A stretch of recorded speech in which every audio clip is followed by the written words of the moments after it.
کو ایک دوسرے سے الگ نہیں کیا جا سکتا. ایک دوسرے پر اثر انداز ہیں ہم. ایک دوسرے کی اچھائی اثر انداز ہے, ایک دوسرے کی برائی اثر انداز ہے. یہ نہیں ہے کہ اگر ہمارا بھائی برا ہے تو اس کا ہم پر اثر نہیں پڑے گا, ہمارا پڑوسی اگر برا ہے تو ہم پر اثر نہیں پڑے گا. پڑوسی کی اچھائی بھی ہم پر اثر انداز ہے, پڑوسی کی برائی بھی ہم پر اثر انداز ہے. دونوں اثر انداز ہیں. یہ سمجھانے کے لیے پیغمبر اکرم صلی اللہ علیہ وآلہ وسلم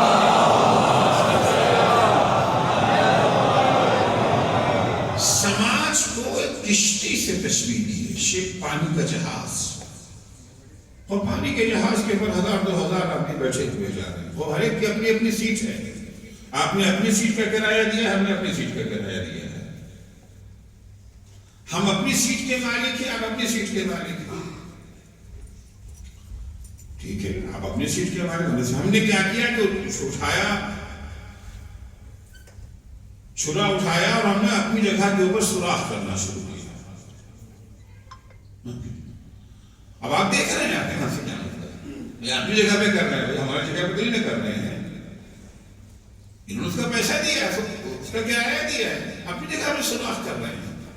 واقعی آپ ایسے ہی کہیں گے ان سے کیا مطلب, یا آپ روکیں گے انہیں؟ آپ روکیں گے نا انہیں. بھائی سوراخ پر تم سے کیا مطلب, بھائی تم ہمارے معاملے میں کیوں ٹانگ اڑا دو؟ یہ میری جگہ ہے, میری جگہ, میں کچھ بھی کروں. اگر سماج خاموش رہ گیا, کشتی میں سوراخ ہو گیا, سوراخ کرنے والا نہیں ڈوبے گا, کشتی کے سارے سرنشین ڈوب جائیں گے.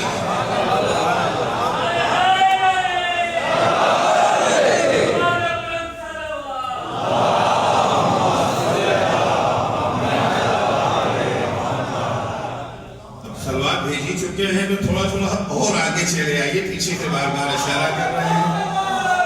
جو گیپ ہے بھر دیجیے, گیپ بھر دیجیے, جہاں جہاں گیپ دکھ رہے ہیں وہ اس کو بھر دیجیے.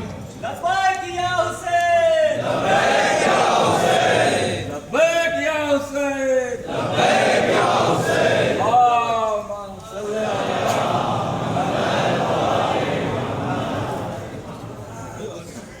الگ نہیں ہے. یہ کہتے ہیں ہم سے کیا مطلب, ہم سے مطلب ہے ان کی اچھائی بھی ہم پر اثر انداز.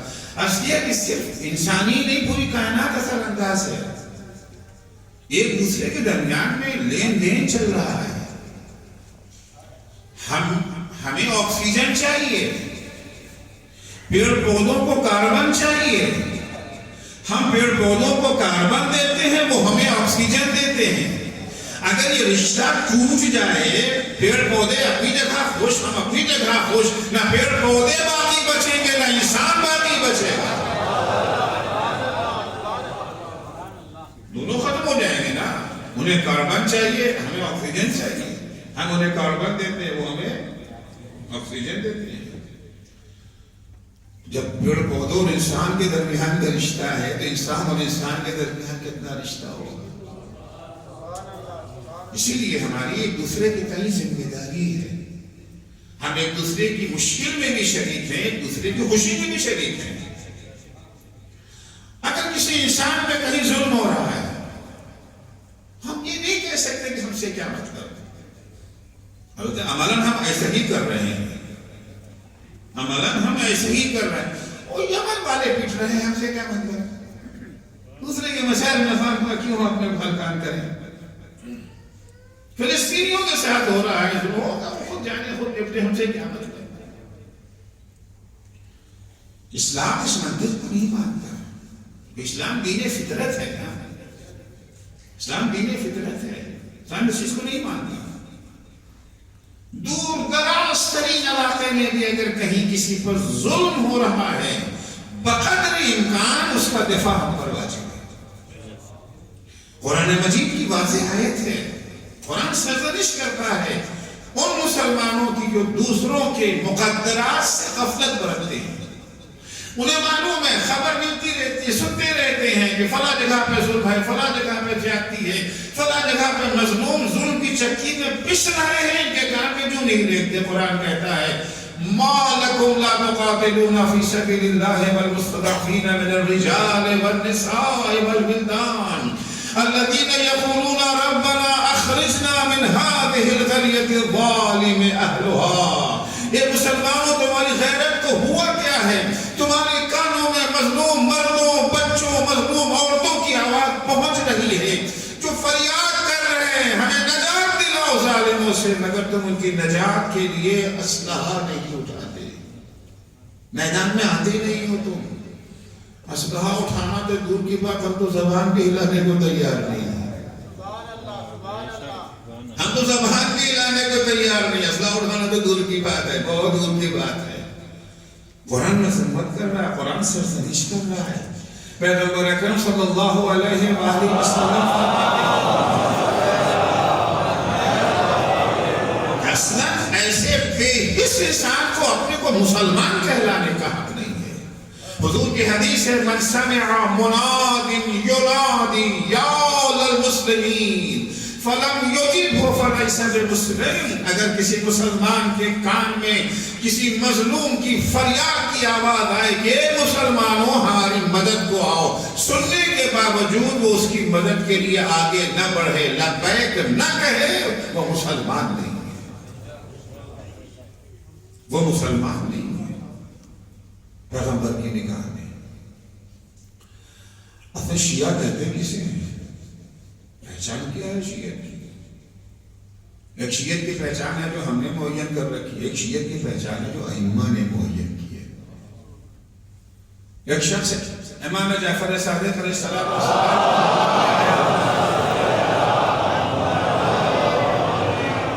آگے کہنے لگا مولا عندنا شیعہ کثیر، ہم جس علاقے میں رہتے ہیں نا وہاں شیعہ بہت ہے۔ آج بھی ہم لوگوں کا خبر مل جائے کہ فلاں جگہ ماشاءاللہ شیعوں کی تعداد اچھی ہے تو خوشی ہوتی ہے نا، خوشی ہوتی ہے کہ فلاں جگہ کے اوپر شیعوں کی تعداد اچھی ہے۔ پاراچنار سے آئے وہاں ماشاءاللہ شیعوں کی تعداد اچھی ہے، خوشی ہوتی ہے نا۔ بلتستان سے آئے ہیں وہاں شیعوں کی تعداد اچھی ہے۔ جلال پور سے آئے ہیں، جلال پور ہندوستان میں قصبہ ہے جہاں بہت اچھی تعداد شیعوں کی، اللہ کی تعداد میں بعض کو شیعہ کم ہے، ہزاروں تعداد میں ماشاءاللہ اچھا لگتا ہے نا، خوشی ہوتی ہے سن کے کہ شیعوں کی تعداد زیادہ ہے۔ امام کے پاس ایک شخص آ کے کہتا ہے، اس زمانے میں جب شیعہ ڈھونڈے نہیں ملتے تھے، جس زمانے میں شیعہ ڈھونڈے نہیں ملتے تھے، شخص آتا اور آنے کے بعد کہتا ہے مولا عندنا شیعہ کثیر، ہمارے پاس شیعہ بہت ہیں۔ مولا نے سننے کے بعد کہ مولا کا رد عمل ہے وہ یہ ہے، مولا نے کچھ سوال کیا، اچھا یہ بتاؤ کیف عیادت اغنیائہم لفقرائہم، ظاہر سی بات ہے ہر سماج میں غریب بھی ہوتے ہیں، امیر بھی ہوتے ہیں، پانچوں انگلیاں برابر نہیں ہوتی، بیمار بھی ہوتے ہیں، صحت مند بھی۔ کل میں نے عرض کیا تھا کہ اسلامی تہذیب میں بیماروں کی عیادت کرنا اسلام کا تقاضا، اسلام کی تہذیب ہے، اور کیسے عیادت کرنا ساری باتیں بیان کر چکا ہوں تو دہراؤں گا نہیں۔ امام نے سوال کیا کہ یہ بتاؤ کہ جب کوئی غریب شیعہ بیمار ہو جاتا ہے تو مالدار شیعہ اس کی عیادت کو آتے ہیں؟ امیر بیمار ہو جائے گا تو سبھی پہنچ جائیں گے تو عیادت کے لیے، غریب شیعہ جب کوئی بیمار ہوتا ہے تو اس کی عیادت کو آتے ہیں؟ کہنے جواب دیا قال قلیل، کچھ لوگ ہیں، لہن سے لگتا ہے کہ ہے نہیں، بس عزت بچا رہا ہے، عزت بچا رہا ہے۔ ہاں کچھ لوگ ہیں جو ایسا کرتے ہیں، مالدار شیعہ غریبوں کے ہاں۔ پھر امام نے پوچھا کیف مواصلۃ اغنیائہم لفقرائہم، ابھی عیادت کی بات ہے، جب بیمار ہیں تو عیادت کے لیے، اب ایک دوسرے سے ملاقات کے لیے، بیمار نہیں ہے، یوں ہی عید کا موقع ہے، عید ملنے، مالدار مالداروں کے پاس عید ملنے جاتے ہیں یا غریبوں کے یہاں عید ملنے جاتے ہیں۔ کیف مواصلۃ اغنیائہم لفقرائہم، یہ بتاؤ کہ یہاں وہ شیعہ تمہارے یہاں ہیں، یہ مالدار شیعہ غریب شیعوں سے ملنے آتے ہیں، یہ ملنا ملانا اسلام میں بہت اہم ہے۔ آج کی تہذیب میں تو یہ چیز رہی نہیں گئی ہے، بلکہ اس کو اچھا نہیں سمجھا جاتا. کوئی کسی کا کوئی آپ کے گھر آ جائے ملنے کے لیے کوئی مرد مومن تو بجائے استقبال کرنے کے کہاں سے آ گئے کہاں سے آئے, ایک تو چھٹی کا دن آج ملا تو یہ بھی آ گئے, یہ بھی جو ہے نازل ہو گئے. تو نہ تو کوئی جانا پسند کرتا ہے, اور اگر کوئی آ جائے تو ہمیں اس کا آنا بھی پسند نہیں آتا. چلو کیوں پسند نہیں آتا, وہ بھی اس کے بھی جو ہے اسباب ہیں, وجوہات ہیں. مگر اسلام کی دعوت کیا ہے؟ ایک دوسرے کے گھر ملنے بھی جانے چاہو, تاکید ہے, بڑا ثواب ہے. پانچویں امام محمد باقر علیہ السلام کی حدیث ہے, من زار اخا له فی اللہ, جو انسان اپنے برادر مومن سے ملاقات کے لیے جائے اللہ کی خاطر. ایک دفعہ تو فنا صاحب کیا جائیں گے, شہباز صاحب میں ملنے جائیں گے. شہباز صاحب ان دنوں سے کویت میں ہیں, کہ تعلقات مراسم بھی اچھے ہیں, تو ہمارا اسٹیٹس وغیرہ بن جائے گا, جاب مل جائے گی, کچھ ہو جائے گا. غرض وابستہ ہے, اس کی بنا پہ جا رہے ہیں. فنا صاحب شیخ صاحب ہیں, ان کے چلے جائیں گے تو مشکل میں ہمارے کام آئیں گے. فنا صاحب بہت بڑے عہدے پر ہیں, ان کے پاس چلے گے, اقامہ اقامہ لگنے میں آسانی ہوگی, 60 سال کے بعد بھی مل جائے گا. ان کے تعلقات کی بنا تھا, ایسا مشکلیں ہیں نا. تم جا تو رہے ہیں, کہیں جائیں چاہے نہ جائیں, بات تو سلام کرنے نہیں لگے, ان کے یہاں پہنچ جائیں گے. نہیں, کوئی مقصد نہیں ہے, کوئی غرض نہیں ہے, صرف اور صرف اللہ کی خاطر جا رہے ہیں. کہ برادر مومن ہے, من زار اخا له فی اللہ, جو اپنے برادر مومن سے خدا کے لیے ملنے جاتا ہے. قال اللہ عز وجل زرت ایایا, تو اللہ اس سے کہتا ہے کہ تو اس سے نہیں ملا, تو مجھ سے ملنے آیا, تو مجھ سے ملنے آیا. اچھا آپ کہیں جاتے بھی ہیں تو حساب لگاتے ہیں کہ خاطر مدارات کہاں سے ادا ہوگی. وہ غریب کیا جا کے کیا کریں گے, وہ جو چائے پیش کرے گا اس کی چائے پینے کے قابل بھی نہیں ہوگی. ہاں فلاں صاحب کیا جائیں گے تو ماشاء اللہ سے اچھی خاطر مدارات کرے گا, پیسے والے آدمی ہیں. تو بہت دفعہ ہم لوگ کسی میں نہیں جاتے ہیں خاطر مدارات کی خاطر. اللہ کیا کہہ رہا ہے, تو اس سے ملنے نہیں آئے, تو مجھ سے ملنے آئے. جو وہاں ملنے جب کوئی آتا ہے تو میزبان مہمان کی خاطر مدارات کرتا ہے نا, فثوابک علی, اب تمہاری خاطر مدارات میرے ذمے ہے. اور ہر انسان اپنی حیثیت کے مطابق ضیافت کرتا ہے, خاطر مدارات کرتا ہے. غریب چائے پیش کر دے گا, پیسے والا پھل فروٹ سب چیزیں لا کر کے پیش کرے گا. اللہ کہتا ہے فثوابک علی, تمہاری خاطر مدارات کا میں ذمہ دار ہوں. وَلَسْتُ عَرْضَ لَكَ دُونَ الْجَنَّةِ, اب جب میں خاطر مدارات کروں گا تو جنت سے کمتر میں نہیں کروں گا. ایک سلام پڑھیں گے محمد و آل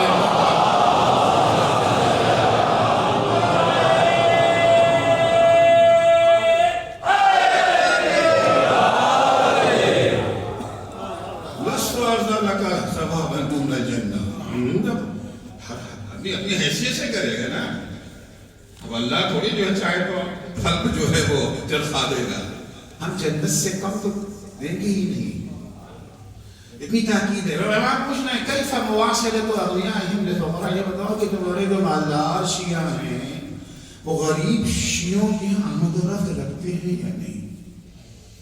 قال قلیل, تھوڑے بہت ہیں, تھوڑا آواز اور ندیم بھی ہو چکی ہے. ہاں کچھ لوگ ہیں جو آتے ہیں.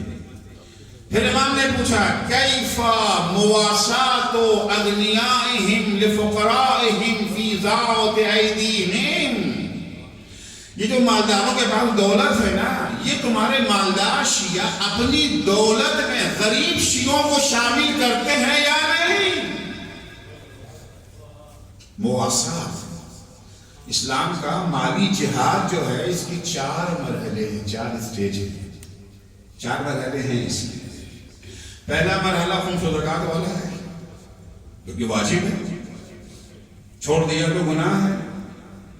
جسے تعلیم کے 4 مرحلے ہوتے ہیں نا, ایک مرحلہ ہوتا ہے ہائی اسکول تک 12 تک کا مرحلہ. بہت سے ملکوں میں یہ کمپلسری ہوتا ہے, بہت سے ملکوں میں 12 تک ایجوکیشن جو ہے وہ کمپلسری ہے، نہ جائیں تو جرم ہے، سزا ملے گی، ماں باپ کو بھی سزا مل سکتی ہے، بچے کو بھی مل سکتی ہے سزا، کمپلسری کرنا ہے۔ 12 کے بعد دوسرا مرحلہ کیا آتا ہے؟ یہ جو ہے بیچلر کا مرحلہ ہے، اب یہ کمپلسری نہیں ہوتا، چاہیں تو کرے چاہیں تو نہ کرے، کر لے تو اچھی بات ہے، فضیلت ہے، ترقی ملے گی۔ تیسرا مرحلہ ہے ماسٹر کا، چوتھا مرحلہ ہوتا ہے یہ جو پی ایچ ڈی کا، ڈاکٹریٹ کا، 4 مرحلے ہیں نا، یہاں جہاد مال کے بھی 4 مرحلے۔ پہلا مرحلہ کون سا ہے؟ پہلا مرحلہ ہے خمس زکوٰۃ، کمپلسری دینا ہی دینا ہے، اس میں کوئی چھوٹ نہیں، کمپلسری۔ دوسرا مرحلہ کیا ہے؟ دوسرا مرحلہ ہے انفاق، یہ واجب تو نہیں ہے مگر فضیلت ہے۔ قرآن مجید میں جا بجا انفاق کا حکم ہے، مختلف تعبیروں سے انفاق کا لفظ ہے۔ انفاق کسے کہتے ہیں؟ یہ سوال لوگوں نے پیغمبر اکرم سے کیا، یا رسول اللہ قرآن میں جا بجا ہے انفقون وغیرہ، انفاق کرو، انفقون انفقون مختلف تعبیریں، یہ انفاق کیا ہے؟ کیا خمس زکوٰۃ کے علاوہ بھی کچھ دینا ہے؟ خمس زکوٰۃ ہی دیتے ہوئے جان نکل جاتی ہے، اب اور بھی کچھ ہے؟ اب ظاہر سی بات ہے جواب پیغمبر تو نہیں دیں گے نا، کہ پیغمبر شریعت بناتے نہیں ہیں، شریعت پہنچاتے ہیں۔ شریعت بنانے کا حق صرف اللہ کو ہے۔ ہماری قوم جو ہے علماء سے چاہتی کہ وہ شریعت بنائے، جو حق پیغمبر کو بھی نہیں ہے وہ قوم علماء نے آپ لوگ ایسا کیوں نہیں کرتے تھے؟ وہ کیسے کرتے ہیں؟ ہمارے اختیار میں تھوڑی ہے۔ اگر نماز قصر ہے تو قصر ہے، پوری ہے تو پوری ہے، ہمارا کام تو فقط بیان کرنا ہے، قانون بنانا تو کام نہیں نہ ہے، مراجع کا کام قانون بنانا نہیں ہے۔ ارے صاحب چاند کو یہ کر دیتے تو کیا پریشانی تھی، یہ کیا پہلی ہے، کیا حدیث ہے، کیا ہے، اب ان کے اختیار میں نہیں ہے۔ ان کے اختیار میں اگر ہوتا، عرض کیا کہ یہ اختیار تو معصوم کو نہیں ہے، پیغمبر کا کام پہنچانا ہے، ما علینا الا البلاغ، ہمارا کام کیا ہے؟ انبیاء، سارے انبیاء کا نعرہ یہی تھا نا، ہماری ڈیوٹی پہنچا دیتا ہے۔ اب سوال ہو رہا ہے کہ انفاق کیا ہے؟ قرآن کی آیت آ گئی، یسألونک ماذا ينفقون، پیغمبر یہ آپ کے پاس آتے ہیں، آپ سے سوال کرتے ہیں کہ انفاق کیا کریں؟ قل العفو، ان سے کہہ دیے جو اضافہ ہے، جو ایکسٹرا ہے وہ دے دو۔ خمس میں کیا ہوتا ہے؟ خمس میں یہ ہے کہ سال بھر کھایا کمایا، سال بھر کے بعد جو بچ گیا، سیونگ جو ہوئی، اس میں سے 20% دینا، 80% پھر بھی اپنے جیب میں، 80% پھر بھی اپنی جیب میں محفوظ۔ انفاق کیا ہے؟ جو ایکسٹرا ہے، سال کا انتظار بھی نہیں۔ آج ہماری کمائی فرض کیجئے کہ یہ جو ہے 50 دینار کی آج ہماری کمائی ہو گئی، اور خرچہ ہمارا 25 دینار کا ہے، 25 دینار بچ گئے سیونگ۔ انفاق یہ ہے کہ یہ 25 دینار راہ خدا میں خرچ کر دو، یہ واجب نہیں ہے، اس کے کمپلسری نہیں ہے، فضیلت ہے۔ اگر حشر سے آگے بڑھنا چاہتے ہیں تو بسم اللہ، یہ انفاق ہے۔ قل العفو، جو ایکسٹرا ہے وہ دے دو۔ مارکیٹ میں گئے، دکان پہ گئے خریدنے کے لیے شرٹ، ضرورت ایک شرٹ کی تھی، وہاں پر سیل لگا ہوا تھا، buy one get one free, 2 لے کر کے آگے، دوسری والی کیا ہے ہمارے پاس؟ ایکسٹرا ہے، اسے غریبوں کو دے دو۔ اس کے بعد ہے تیسرا مرحلہ، ماسٹر اگر کرنا چاہتے ہیں، اس کا نام ہے مواسات۔ پہلا خمس زکوٰۃ، دوسرا انفاق، تیسرا مواسات۔ یہ شیعوں کی پہچان ہے۔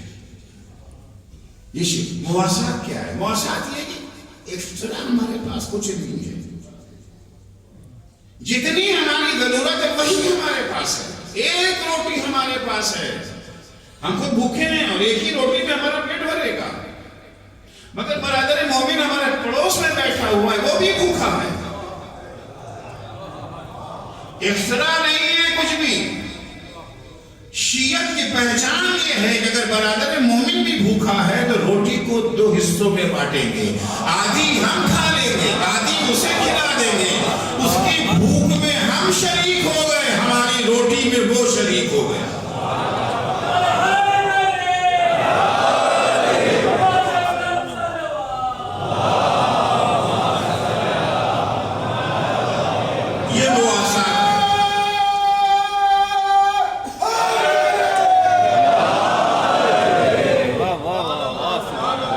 یہ مواسات ہے۔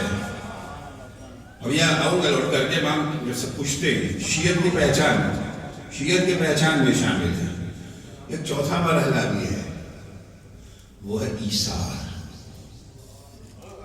وہ ایثار ہے۔ ایثار کیا ہے؟ مواسات یہ تھا کہ روٹی کو دو حصوں میں بانٹ دی، آدھی ہم نے کھایا، آدھی اسے کھلایا، اس کی بھوک میں ہم شریک، ہماری روٹی میں وہ شریک۔ ایثار یہ ہے کہ روٹی اسے کھلا دیا، خود بھوکے رہ گئے۔ وَيُؤْثِرُونَ عَلَىٰ أَنفُسِهِمْ وَلَوْ كَانَ بِهِمْ خَصَاصَةٌ۔ قرآن کہتا ہے کچھ ایسے بندے بھی ہیں دوسروں کو اپنے اوپر مقدم رکھتے ہیں جبکہ خود انہیں ضرورت ہے۔ لیکن عزیزوں، یہ جہاد مال کا وہ مرحلہ ہے جہاں اہل بیت کے سوا کوئی نظر ہی نہیں آتا۔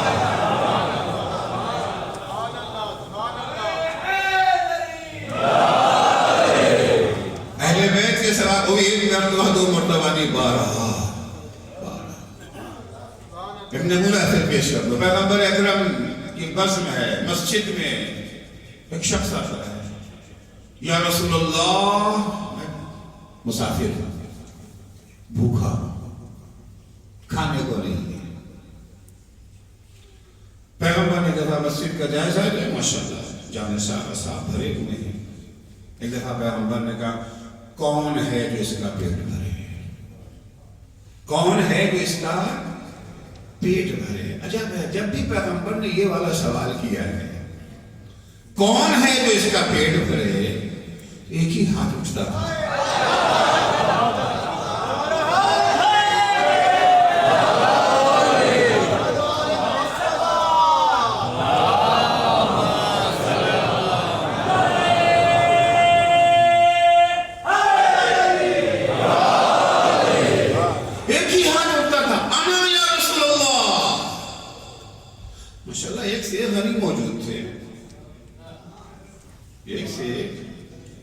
غنی موجود تھے، لیکن پتہ نہیں کیا ہو جاتا تھا۔ کیا اچھا شعر ہے ہمارے ہندوستان کے ایک شاعر کا، وہ فرماتے ہیں کہ کیوں چلے آتے ہیں سائر ایک فاقہ کش کے گھر، کیوں چلے آتے ہیں سائر ایک فاقہ کش کے گھر، کیا مدینے گھر میں دروازہ کھلا کوئی نہ تھا۔ فرماتے ہیں کہ اے روایت کے اسیرو، اے روایت کے اسیرو، لو درایت کی دلیل، سب غنی تھے نام کے حاجت روا کوئی نہ تھا۔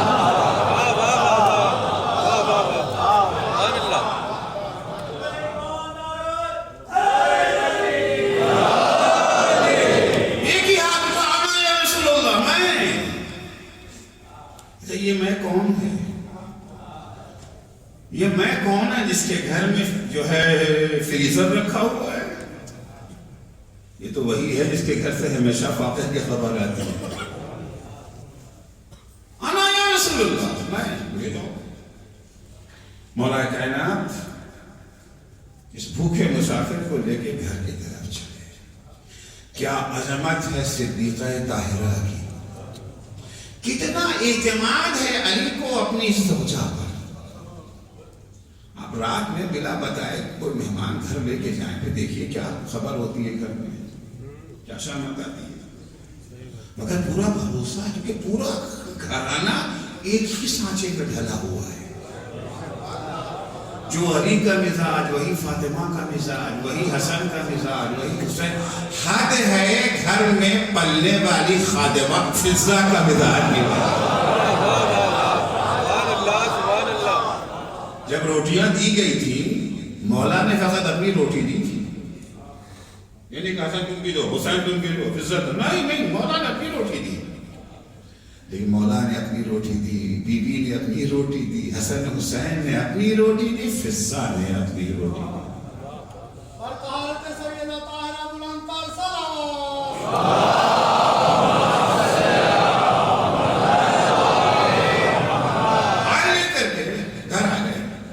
معصومہ سے کہا کہ مہمان لے آؤ۔ بی بی نے فرمایا مہمان ابھی تو خدا سے فاطمہ گھر میں ہے کیا کھانے کے لیے؟ بی بی نے کاسا لا کے سامنے رکھا، تھوڑا سا کھانا تھا، اتنا کھانا تھا کہ ایک آدمی کا پیٹ بھر سکتا تھا۔ معصومہ نے فرمایا اتنی کھانا ہے، ابھی بچوں نے بھی نہیں کھایا، آپ بھی تو ابھی یہ جو ہے چلے ہی آ رہے ہیں، میں نے بھی نہیں کھایا۔ ایسا کیجئے کہ آپ مہمان کے ساتھ بیٹھ کے کھانا کھا لیجئے، میں بچوں کو تھپک تھپک کے سلا دوں، آپ کھانا کھلا دیجئے۔ مولا نے دیکھا کہ کھانا بس اتنا ہے کہ ایک ہی آدمی کا پیٹ بھر سکتا ہے، اب بڑا مسئلہ ہے یہاں پہ۔ اگر مولا کے کھانے میں شریک ہو جاتے ہیں وہ بھوکا رہ جائے گا، وہ بھوکا رہ جائے گا۔ اچھا اگر مولا نہیں کھاتے ہیں مہمان کو شرمندگی کا احساس ہوگا کہ میرا میزبان میری وجہ سے بھوکا رہ گیا۔ ابھی تو ہمارے پاس ایک پیٹ نہیں ہے، دو پیٹ ہے، ایک جسم کا پیٹ ہے، ایک روح کا پیٹ ہے۔ جہاں جسم کو غذا کی ضرورت ہے وہیں روح کو بھی غذا کی ضرورت ہے۔ اسلام فقط جسمانی پیٹ بھرنے کی کوشش نہیں کرتا ہے، جسم کا پیٹ بھی بھرے تو روح کا پیٹ بھی بھر جائے۔ اسلام یہ نہیں چاہتا ہے کہ کسی کو شرمندگی کا احساس ہو۔ مولا نے حکمت عملی سے کام لیا، چراغ گل کر دیا، چراغ بجھا دیا، گھر میں جا کے معصومہ کو دیا، فاطمہ جب تک کھانا ختم نہ ہو جائے چراغ جلا کے مت دینا۔ بھی مولا نے لا کے دسترخوان بچھا دیا، وہ کاسا جس میں کھانا تھا مہمان کے آگے رکھا، ایک خالی کاسا اپنے آگے رکھ لیا۔ اب اتنی روشنی نہیں ہے تو اس کو دکھ سکے کہ کاسا خالی ہے یا اس میں کھانا ہے۔ مولا بیٹھ گئے، اس نے کہا بسم اللہ۔ مولا بھی کاسے میں ہاتھ ڈال رہے ہیں، وہ سمجھ رہا ہے کہ علی بھی کھانا کھا رہے ہیں جبکہ کاسا خالی ہے۔ مہمان سیر ہو گیا، دسترخوان جب اٹھ گیا، معصومہ نے چراغ جلا کے دیا، گھر میں روشنی ہوئی، ادھر روشنی ہوئی، ادھر دروازے پر دق الباب ہو رہا ہے، کوئی دروازہ کھٹکھٹا رہا ہے۔ اب جو مولا نے جا کے دروازہ کھولا تو کیا دیکھا؟ پیغمبر اکرم کھڑے ہیں۔ اے علی، آج رات اس گھر میں ہو کیا رہا ہے؟ ابھی جبریل امین یہ آیت لے کر کے آئے ہیں، وَيُؤْثِرُونَ عَلَىٰ أَنفُسِهِمْ وَلَوْ كَانَ بِهِمْ خَصَاصَةٌ۔ اللہ کے ایسے بندے بھی ہیں جو دوسروں کو اپنے اوپر مقدم رکھتے ہیں جبکہ انہیں خود اس کی ضرورت ہوتی ہے۔ صلوات پڑھیں گے محمد وآلہ محمد۔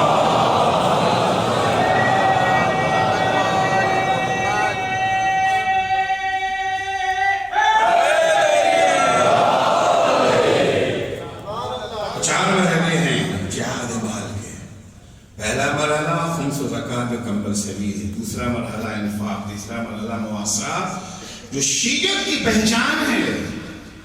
مولا نے پوچھا کیفا مواسات اغنیائہم لفقرائہم فی ذات ایدیہم، جو مال و دولت مالداروں کے پاس ہے وہ اپنے مال و دولت میں اپنے غریب شیعوں کو شریک کرتے ہیں یا نہیں؟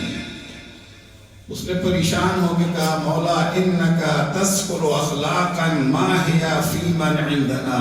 مولا آپ تو ایسی بات کر رہے ہیں، ہمارے ہاں شیعوں میں ایسا کچھ نہیں پایا جاتا، ہمارے شیعوں میں ایسا کچھ نہیں پایا۔ وہ پہلے تکلفاً کہتے تھے ہاں تھوڑے بہت، تب تک حقیقت کو چھپاتا۔ کہا مولا آپ ایسی اخلاق مجھے وہ ہمارے ہاں نہیں پایا۔ امام نے فرمایا فَكَيْفَ يَدْعَمُ هَؤُلَاءِ أَنَّهُمْ لَنَا شِيعَةٌ، پھر یہ کیسے گمان کرتے ہیں کہ یہ ہمارے شیعہ ہیں اگر ان کے ہاں یہ صفات نہیں پائے جاتے؟ اسلامی تہذیب، اسلامی نقطہ نظر میں ایک دوسرے سے الگ نہیں ہے، ایک دوسرے کی جان کی ذمہ داری، جان کی حفاظت کی ذمہ داری سب ذمہ دار ہے، ایک دوسرے کا پیٹ بھرنے کے سب ذمہ دار ہے۔ کوئی یہ نہیں کہہ سکتا کہ ہم سے کیا مطلب، ہم سے کیا مطلب، یہ کوئی نہیں کہہ سکتا۔ ضرورتیں انسان کی دو طرح کی ہیں. دیکھیے انسان اللہ کی وہ مخلوق ہے، تنہا انسان وہ مخلوق ہے جسے اللہ نے دو پہلو پیدا کیا ہے. ایک تو انسان کو اللہ نے دو زندگی دی ہے، ایک موت سے پہلے کی زندگی، ایک موت کے بعد کی زندگی. بقیہ جتنے کو ایک ہی زندگی ہے. مرے قصہ تمام، مر گئے قصہ بکری، جب تک زندہ ہے جب تک مر گئے قصہ تمام، دوبارہ زندہ نہیں ہونے والی ہے. لیکن انسان کو اللہ نے دوہری زندگی عطا کیا. سب کے لیے موت فنا ہے، انسان کے لیے موت نئی زندگی کا آغاز ہے. بلکہ اصلی زندگی تو یہی زندگی ہے نا. دنیا کی زندگی تو تیاری کی زندگی ہے، آمادگی کی زندگی ہے. اصلی زندگی تو یہی ہے. یہ انسان کی خصوصیت ہے. انسان کے لیے فنا نہیں ہے، بقا ہے. امیر المومنین حضرت علی بن ابی طالب ایھا الناس انا خلقنا وإیاکم للبقاء لا للفناء. اے لوگو، اللہ نے ہمیں، ہم جو معصوم ہیں، اور تمہیں، تم جو خطاؤں کا پتلا ہو، دونوں کو اللہ نے پیدا کیا ہے باقی رہنے کے لیے، مٹ جانے کے لیے نہیں. اللہ جل شانو ازلی بھی ہے، ابدی بھی ہے. ازلی ہے یعنی ہمیشہ سے ہے، ابدی ہے یعنی ہمیشہ رہے گا. ہم انسان ازلی تو نہیں ہیں، ابدی ضرور ہے. ایک زمانہ تھا جب ہم نہ تھے، پھر ہو گئے. اب جو ہو گئے تو رہیں گے ہمیشہ. تو ہماری زندگی بھی دو مرحلوں کی ہے. ہمارا وجود بھی دو پہلو وجود ہے. بقیہ سب کا وجود ایک پہلو ہے، سنگل وجود ہے. ہمارا وجود ڈبل وجود ہے.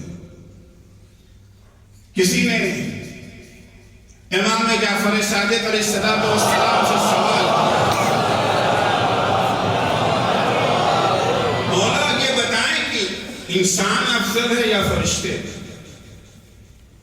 تو ہمارے یہاں تو عام طور سے فرشتوں ہی کو افضل مانا جاتا ہے.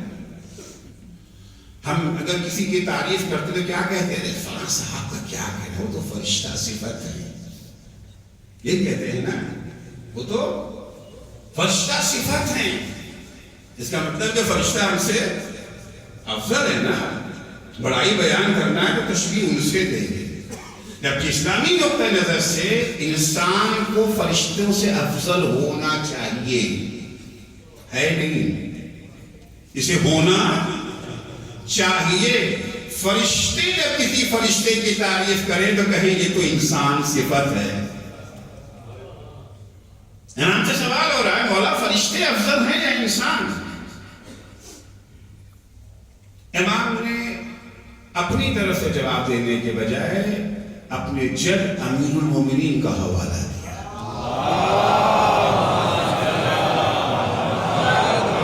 یہ بھی اسلام کی تہذیب ہے، یہ بھی تہذیب ہے اسلام کی. اگر کوئی آپ سے سوال کرے، آپ کو بھی جواب معلوم ہے، لیکن آپ کے بزرگ نے، آپ کے بڑے نے کوئی جواب دیا ہے تو اس کا نام لے کر کے بیان کرو. اگر آپ کا استاد بیٹھا ہوا ہے تو چپ ہو جاؤ، استاد جواب دے. آپ کو جواب معلوم ہے مگر نہیں کو استاد حکم دے دے تو بات الگ ہے. عالم بیٹھا ہوا ہے، سوال ہو رہا ہے تو عالم کو جواب دے دے. تہذیب ہے، بیچ میں کودنا نہیں چاہیے، تہذیب ہے. امام علیہ السلام کو جواب خود دے سکتے ہیں. کہنے لگے یہی سوال کسی نے امیر المومنین سے کیا تھا تو انہوں نے جواب میں جو فرمایا. دیکھیے ائمہ علیہ السلام سے جب سوال ہوتے تھے ان کے جواب دینے کا ڈھنگ اور طریقہ تھا. تو طریقہ یہ ہوتا تھا کہ صرف سوال کرنے والے کو چپ نہیں کراتے تھے، مطمئن کرا دیتے. ایک تو ہوتا ہے چپ کرا دینا سوچ سے کر کے کسی طریقے سے، اور ایک ہوتا ہے مطمئن کر دینا. چپ وہ کراتے ہیں جن کا علم صحیح ہوتا ہے. ہم جیسے افراد تھوڑا سا علم ہے، اب ظاہر سی بات وہ زیادہ سوال جواب کرنے لگیں تو ہمارا پول کھل جائے گا نا. ہم تو یہی چاہیں گے وہ جلدی سے معاملہ پڑ جائے آگے بڑھیں تاکہ ہماری عزت آبرو بچی رہ جائے. مگر جو علم کا سمندر ہے اسے کیا پرواہ ہے؟ اسے کیا پرواہ ہے؟ 2-4 لیٹر علم اگر رکھے ہوئے ہیں تو پریشانی ہے نا. اگر چلو بھی کوئی لے لیا تو اپنا معاملہ کر. علم کا سمندر ہے, کیا پرواہ ہے؟ لہذا مولا نے صرف یہ نہیں کہا کہ کہہ دیں کہ انسان افسر ہے, فرشتے افسر ہیں. پورا مولا نے بنیاد قائم کی اور حقیقت انسان, حیوان, فرشتوں سے آشنا کیا, بیس تیار کی. مولا نے فرمایا کہ جب اللہ نے جانوروں کو پیدا کیا, ان اللہ عز و جل رکب فی البہائم شہوۃ بلا عقل, اللہ نے جب جانوروں کو پیدا کیا تو جانوروں کو اللہ نے خواہشوں سے تو نوازا ہے, عقل نہیں دی ہے. ان کا ہر قدم صرف خواہش کی چاہت کی بنا پر, جس چیز کی چاہت ہو گئی. جانور بھوکا ہے, سامنے ہرا بھرا کھیت ہے, نفس کہہ رہا ہے کھانا کھاؤ, کھیت میں گھس جاتا ہے اس کی پرواہ کیے بغیر کہ اپنا ہے یا پرایا, حلال ہے یا حرام, یہ تشخیص دینے کی اس کے پاس صلاحیت ہی نہیں ہے. وَرَكَّبَ فِي الْمَلَائِكَةِ عَقْلًا بِلَا شَهْوَةٍ, لیکن اللہ نے جو فرشتوں کو پیدا کیا تو فرشتوں کو اللہ نے عقل عطا کی, خواہش نہیں دی. عقل سے مزاحم کوئی چیز نہیں ہے, ان کا ایک ہی چیز ہے, عقل ہے. عقل کے مقابل عقل کو ٹکر دینے والی کوئی طاقت ان کے پاس موجود نہیں ہے. وَرَكَّبَ فِي بَنِي آدَمَ كِلَيْهِمَا, لیکن جب اللہ نے انسان کو پیدا کیا, اسے خواہشات سے بھی مالا مال کیا ہے اور اسے نعمت عقل بھی عطا کی. جانوروں کو پیدا کیا, شہوت ہے, عقل نہیں. فرشتوں کے پاس عقل ہے, شہوت نہیں. انسان کے پاس دونوں طاقتیں موجود ہیں, دونوں طاقتیں موجود. اب یہ انسان دو قسم کے ہیں. کچھ وہ انسان ہیں, ایک طرف عقل کا تقاضا ہے, ایک طرف خواہش نفس کا تقاضا ہے. دو تقاضے ہیں نا. خواہش نفس ہے, ہمیں بھوک لگی ہے, کھانا کھانا ہے. عقل کہتی ہے پہلے دیکھو حلال ہے کہ حرام ہے, اپنا ہے یا پرایا, غصبی تو نہیں ہے. نفس کہتا ہے مجھے اس سے کیا مطلب, مجھے تو بھوک لگی ہے, مجھے اپنا پیٹ بھرنا ہے. تقاضائے نفس سے جو ملے کھا لو. تقاضائے عقل ہے کہ حرام و حلال کی تمیز دیے بغیر ہاتھ مت لگانا.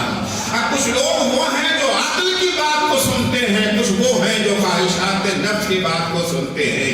امام فرماتے ہیں من غلبت شہوتہ عقلا, جس کی شہوت خواہش نفس عقل پر غالب ہو جائے, خواہش حاکم ہو جائے, عقل محکوم ہو جائے, اچھے برے حرام حلال کی تمیز دیے بغیر کھانا شروع کر دے, فَهُوَ شَرٌّ مِنَ الْبَهَائِمِ, فرشتے تو دور کی بات ہے, یہ تو جانور سے بھی بدتر ہے. کیونکہ جانور کو تو اللہ نے عقل دی ہی نہیں تھی. جانور کے پاس تو صرف خواہش ہی خواہش تھی. ان کے پاس عقل ہونے کے باوجود انہوں نے عقل کی بات کو نہ سنا. وَمَنْ غَلَبَ عَقْلُهُ شَهْوَتًا, لیکن جس کی عقل اس کی شہوت پر غالب آ جائے, فَهُوَ خَيْرٌ مِنَ الْمَلَائِكَةِ, وہ فرشتوں سے بھی بہتر ہیں. کیونکہ فرشتوں نے اگر عقل کا اتباع کیا تو کون سا کمال ہے. مزاحم طاقت تو تھی ہی نہیں, یہاں مزاحم طاقت ہونے کے باوجود انہوں نے عقل کا اتباع کیا. ایک صلوات پڑھیں گے محمد و آلہ.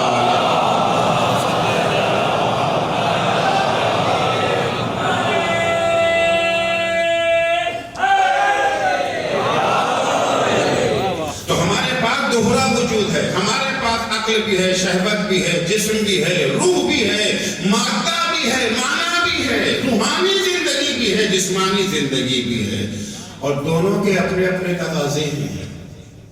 جسم کے اپنے تقاضے ہیں, روح کے اپنے تقاضے. جسم کو اگر پروان چڑھانا ہے تو کچھ چیزوں کی ضرورت ہے نا, اسے کھانا چاہیے, کیلوریز چاہیے, یہ جو ہے وٹامنز چاہیے, منرلز چاہیے, ہے نا, ان سب چیزوں کی ضرورت ہے. اس کے بغیر جسم پروان نہیں چڑھ پائے گا. پیدا تو ہو گئے, پروان کیسے چڑھیں گے؟ پروان چڑھنے کے لیے غذاؤں کی ضرورت ہے. جس طرح سے جسم کو غذا کی ضرورت ہے, ویسے ہی روح کو بھی غذا کی ضرورت ہے. جسم کو پروان چڑھانے کے لیے غذا, روح کو پروان چڑھانے کے لیے غذا. جسم کی اپنی غذا ہے, روح کی اپنی غذا ہے. جسم کی غذا کا نام بریانی ہے, جسم کی غذا کا نام قورمہ ہے, جسم کی غذا کا نام نہاری ہے, جسم کی غذا کا نام پلاؤ ہے. یہ جسم کی غذا ہے. روح کی غذا, روح کی غذا کیا ہے؟ روح کی غذا کا نام نماز ہے, روح کی غذا کا نام روزہ ہے, روح کی غذا کا نام عزاداری ہے, روح کی غذا کا نام زیارت ہے. صلوات پڑھیں گے محمد و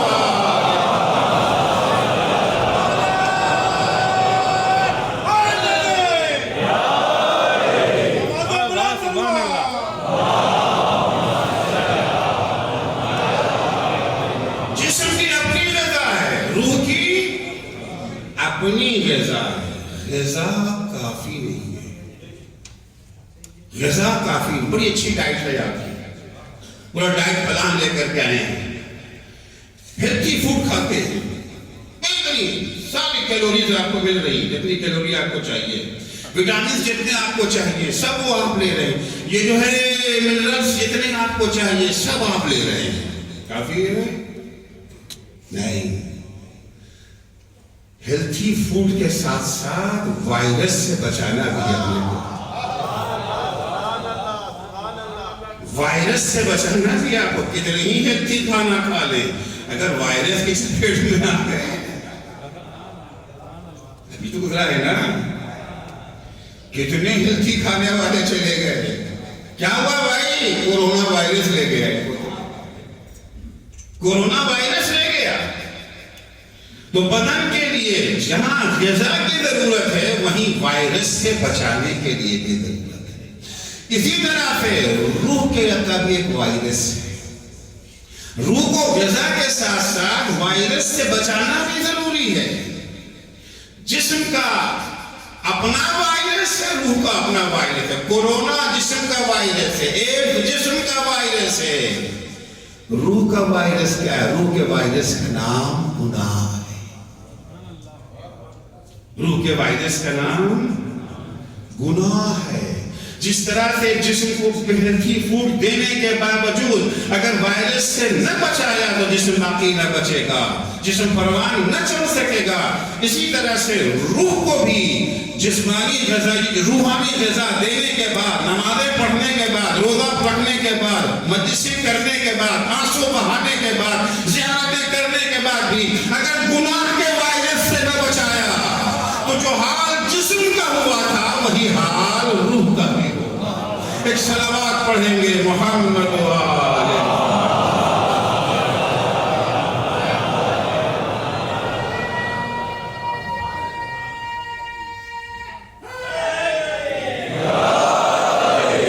جب امت یا روح کو غذا نہیں پہنچاتی ہے تو فاسد ہو جاتی ہے, یا روح کو غذا تو پہنچاتی ہے مگر روح کو وائرس سے نہیں بچاتی ہے تو فاسد ہو جاتی ہے. امام حسین فرماتے امت فاسد ہو گئی ہے, غذا کو دے رہے ہیں مگر وائرس سے نہیں بچا رہے ہیں. نمازیں پڑھتے تھے لوگ, روزہ تو رکھتے تھے مگر گناہ سے نہیں بچاتے تھے. جسم کو آپ کتنی ہی اچھی غذا دے دیں اگر وائرس سے نہ بچانا. اب جا کر کے ہمیں پیغمبر کی حدیث سمجھ میں آئی. یہ کورونا نے بہت کچھ سمجھایا نا, بہت کچھ قرآن نے سمجھایا. وہ پیغمبر کی حدیث ہے, اے علی اگر کسی کو اللہ عمر نوح عطا کر دے, جناب نوح کی خبر جانتے ہی ہیں, حد عقل 950 برس تو ہے کم سے کم. تو قرآن کہتا ہے 950 برس تو جناب نوح نے تبلیغ دین کی تھی. 950 برس دین کی تبلیغ کی جناب نوح نے. کسی انسان کو اللہ عمر نوح دے دے, پوری زندگی راتوں کو عبادتوں میں صرف کرے, دن کو روزہ رکھے, اتنی دولت اللہ اسے دے دے کہ کوہ ابو قبیس کے برابر اس کے پاس سونا ہو, اسے وہ راہ خدا میں خیرات کر دے.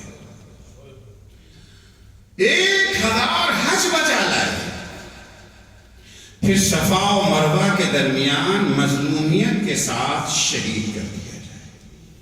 یعنی خوراک پوری ہے, غذا میں کوئی کمی نہیں، لیکن اے علی، ان تمام باتوں کے باوجود اگر اس کے دل میں تمہاری محبت نہیں ہے، وہ جنت کی خوشبو بھی نہیں سونگھ سکتا ہے، کیونکہ عداوت علی کا وائرس تمام غذاؤں کے اثر کو برباد کر دے گا۔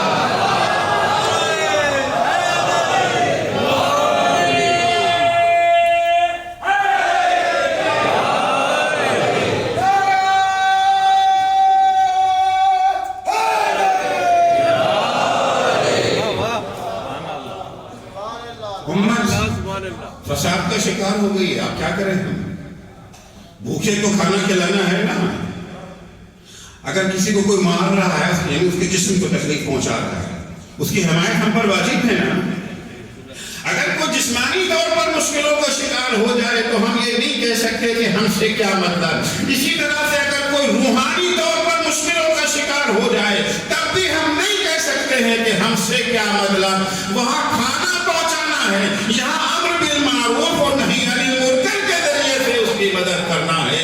امام فرماتے ہیں انما خرجت لطلب الاصلاح فی امت جدی، میں کیوں مدینے سے نکلا ہوں؟ نانا کی امت فاسد ہو گئی ہے، جسمانی غذائیں تو خوب مل رہی ہیں، روحانی غذا سے محروم ہے، روحانی وائرس کا شکار ہو چکی ہے، امت میں خاموش نہیں بیٹھ سکتا۔ اس کے لیے امر بالمعروف اور نہی عن المنکر کے فریضے کو اپناؤں، جو قیمت بھی چکانی پڑے اس کے لیے میں تیار ہوں۔ آپ دیکھیں کہ اس وقت امام کا مقابلہ لشکر خود سے ہوا ہے۔ کیا مسئلہ تھا؟ مسئلہ وہی ہے نا کہ ہم ایک دوسرے سے بیگانہ نہیں ہیں۔ ہاں، لشکر خود تو پیاس سے مر رہا تھا، مر جائے، ہم سے کیا مطلب؟ ہم سے کیا مطلب؟ نہیں، ہمیں چاہے دشمن سے ہی، دشمن سے ہی اگر مشکلات کا شکار ہے، ہماری ذمہ داری ہے۔ ہم تو جانتے ہیں نا کون آ رہا ہے۔ بھیا عباس یہ پیاسے ہیں، بھیا عباس انہیں پانی پلا دو۔ یاد رکھے کہ یہ پانی بڑا قیمتی ہے، یہ پانی بڑا قیمتی پانی ہے۔ اگر یہ پانی لشکر حر کو نہ پلایا گیا ہوتا تو کربلا میں شکینہ پیاس سے تڑپ نہ رہی ہوتی، علی اصغر گہوارے میں پیاس سے بلک نہ رہا ہوتا۔ بھیا انہیں پانی پلا دو۔ اور بھیا دیکھو، صرف انسانوں پر اکتفا نہ کرنا، جانوروں کو بھی پانی پلانا۔ اور پانی کس طرح سے پلانا کہ اچھی طرح سیراب ہو جائے۔ دیکھو بھیا، یہ جانور ایک دفعہ میں سیراب نہیں ہوتے ہیں، جب تک یہ خود سے پانی کے پاس سے ہٹ نہ جائیں، ان کے آگے سے پانی ہٹانا نہیں۔ پانی پلا دیا گیا، پانی پینے کے بعد لشکر حر کی جان میں جان آئی۔ امام آگے بڑھنا چاہتے ہیں، اور آگے آئے، آنے کے بعد لجا میں فرس پہ ہاتھ ڈال دیا۔ مولا آپ آگے نہیں بڑھ سکتے۔ امام نے ایک دفعہ کہا، اور تیری ماں تیرے ماتم میں بیٹھے، تیری یہ مجال تو میرا راستہ روکے گا۔ عزیزو، یہ حسین کا جملہ ہے، کسی خطیب کا جملہ نہیں ہے۔ خطیب جوش خطابت میں کچھ کہی جاتا ہے، دہن عصمت کا نکلا ہوا جملہ ہے، ہر جملہ حکمت میں ڈوبا ہوا جملہ۔ اگر حسین اس طرح سے خطاب کر رہے ہیں کہ حر جا، تیری ماں تیرے ماتم میں بیٹھی، یقیناً کوئی مسئلہ ہے حسین کی، یقیناً کوئی حکمت ہے جملے کے انتخاب میں۔ شاید حسین کا مقصد یہ ہو کہ حر کی ماں کا نام لے کر حر کے ذہن میں اپنی ماں کا تصور بیدار کرنا چاہتے کہ حر تو کس کے مقابلے میں کھڑا ہے؟ ارے یہ فاطمہ زہرا کا چایا ہے، یہ نبی زادی کا لخت جگر۔ صدیقہ طاہرہ کے لوگوں کے ذہنوں میں بڑی عظمت تھی۔ جس وقت آگ و لکڑی لے کے دروازے پر آئے ہیں اور یہ دھمکی دی گئی تھی کہ ہم دروازے میں آگ لگا دیں گے، تو کہنے والے نے کہا تھا کیا اس گھر کو جلا دو گے جس میں فاطمہ رہتی ہے؟ جواب دیا کہ بھائی رہا کریں، حسین نے کہا حر تیری ماں تیرے ماتم میں بیٹھے. حسین کا جملہ اپنا کام کر گیا. حر نے جواب میں کیا کہا؟ آقا آپ نے تو میری ماں کا نام لے لیا. اگر کوئی اور ہوتا تو پلٹ کے میں بھی اس کی ماں کا نام لیتا. مگر آقا میں کیا کروں؟ آپ کی ماں تو وہ عظیم خاتون جس کا نام بھی بغیر وضو زبان پہ نہیں لایا جا سکتا. اجرکم اللہ. حسین کا جملہ کام کر گیا. وہ سوچنے پر مجبور ہو گیا ہے وہ کس کے مقابلے میں تو کھڑا ہے. دن گزرتے رہے یہاں تک کہ شب عاشور آ گئی. شب عاشور حر بے چین ہے. بے چینی کے ساتھ خیمے میں ٹہل رہا ہے. کبھی خیمے کے اندر آتا ہے کبھی خیمے کے باہر جاتا ہے. حر کو پتہ چل گیا تھا نا کل جنگ ہونے والی ہے. کل سر تن میں جدائی کا دن ہے. حر کہتا ہے میں اپنے کو جنت و جہنم کے درمیان محسوس کر رہا ہوں. فرزند زہرا کے مقابلے میں آنے والا جہنم میں سے اور کہاں جائے گا. حر کے غلام نے جب یہ منظر دیکھا سمجھا گرمی ہے شاید میرا آقا پیاسا ہو. ایک کاسے میں پانی لے کر کے آیا حر کے ہاتھوں میں دیا. حر نے پانی کو ہاتھ میں لیا. کچھ دیر تک دیکھنے کے بعد پیے بغیر پانی زمین پہ پھینک دیا. حر کو سطح آب پر کیا نظر آیا؟ مقتل میں یہ تو نہیں ملتا مگر ہم تصور تو کر سکتے ہیں نا. کہیں ایسا تو نہیں ہے سطح آب پر حر کو حسین کے ننھے ننھے بچوں کی بلکتی ہوئی تصویریں. ارے حر تو پانی پی رہا ہے ہم پیاس سے تڑپ رہے ہیں. اجرکم اللہ. حر کے غلام نے حر کا یہ منظر دیکھا بھاگا بھاگا حر کے بھائی کے پاس آیا. آج تمہارے بھائی کا بڑا عجب عالم ہے. بے چینی سے خیمے میں ٹہل رہے ہیں. میں نے پانی پیش کیا پانی پینے کے بجائے زمین پر پھینک دیا. حر کا بھائی آیا بھیا یہ بے چینی کا سبب کیا ہے؟ اضطراب کی وجہ کیا ہے؟ عزیزوں کچھ سوالات ایسے ہوتے ہیں جن کا جواب لفظوں میں دینا ممکن نہیں ہوتا ہے. حر نے زبان سے تو کچھ نہ کہا. بھائی کا ہاتھ پکڑا خیمے سے نکلا. حسین کے خیمے کے پیچھے آگے کھڑا ہو گیا. کہا بھیا غور سے سنو تمہیں جواب مل جائے گا. اب تو حر کے بھائی نے غور سے سننا شروع کیا. حر نے پوچھا بھیا کچھ سنائی دے رہا ہے؟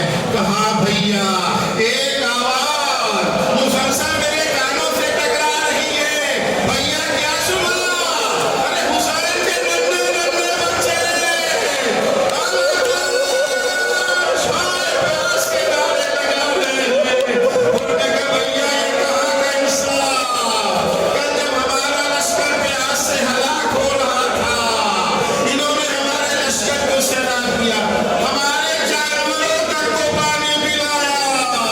آج رسول کا نواسا اس کے ننھے ننھے بچے پیاس سے تڑپ رہے ہیں جبکہ ہمارے جانور بھی پانی پی رہے ہیں. عزیزو عاشور کی شب تمام ہوئی. صبح عاشور نمودار ہوئی. حر نے فیصلہ کر لیا اب مجھے جنت کی طرف جانا ہے جہنم میں نہیں رہنا ہے. فیصلہ کر لیا. باہر نکلا ابھی تھوڑی دور ہی گیا تھا کہ پیچھے سے کسی کے آنے کی آہٹ محسوس ہوئی. پلٹ کے دیکھا تو بیٹا چلا آ رہا ہے. کہا بیٹا کیسے؟ کہا بابا آپ کہاں جا رہے ہیں؟ اب میں تو آقا کی خدمت میں جا رہا ہوں. تو بابا مجھے چھوڑ کے جا رہے ہیں. بیٹا تم اچھے وقت پر آ گئے. حر نے جیب سے رومال نکالا. بیٹے سے کہا اے بیٹا میرے ہاتھوں کو باندھ دو. کیوں بابا؟ کہا بیٹا انہی ہاتھوں سے تو نجام فرض پہ ہاتھ ڈالا تھا. اے بیٹا میری آنکھوں پہ بھی پٹی باندھ دو. کیوں بابا؟ بیٹا حسین سے آنکھ ملانے کی تاب نہیں ہے. باپ بیٹے چلے. حسین کے خیمے کے قریب جب پہنچے نگاہ امامت مزاج شناخت نگاہ امامت جب حر کے چہرے پر پڑی حسین پہچان گئے. اب یہ حر وہ حر نہیں ہے. یہ بدلا ہوا حر آ رہا ہے. ایک دفعہ حسین نے کہا بھیا عباس میرے لال علی اکبر ارے آگے بڑھو مہمان آ رہا ہے. عباس و علی اکبر حر کو لے کر کے آئے. حر نے اپنا سر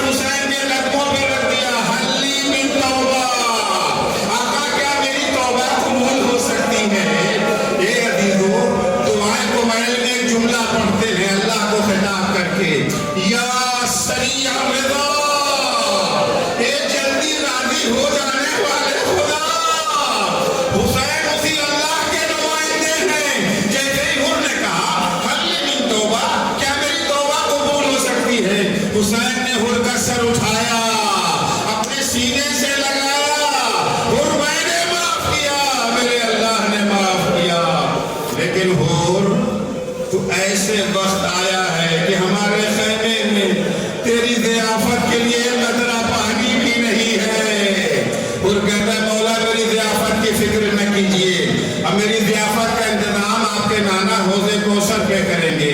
مجھے شہادت کی اجازت عطا ہو، اجازت ملی، پہلے بیٹا شہید ہوا، پھر ہور میدان میں آیا، بچہ جملے مجلس تمام کر رہا، آخری منزل پر ہے، ہور میدان میں آیا، لڑا، زخمی ہو کر کے گرا، حسین کو آواز دی، حسین ہور کے سرخانے پہنچے، دیکھا کہ ہور کا سر زخمی ہے، زمین پر حسین بیٹھ گئے۔ اللہ اکبر!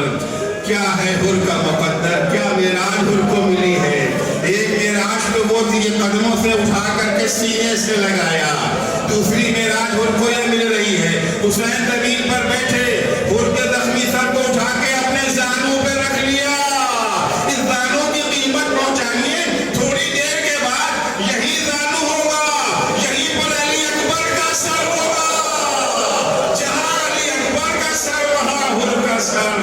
ہور کو خطاب کر کے کہتے، ہور تیری ماں نے کیا اچھا تیرا نام ہور رکھا تھا، وہاں کہا تھا تیری ماں تیرے ماتم میں بیٹھے، تیری ماں نے کیا اچھا تیرا نام ہور رکھا، تو دنیا میں بھی آزاد، آخرت میں بھی آزاد۔ عزیزو، اس کے بعد جب حسین نے کہا تھا تیری ماں تیرے ماتم میں بیٹھے، تو ہور نے جواب میں کیا کہا تھا؟ مولا میں آپ کی ماں کا نام کیسے لوں؟ بڑا کریم خاندان ہے، کسی کے احسان کا بدلہ دیے بغیر رہتا نہیں۔ ہور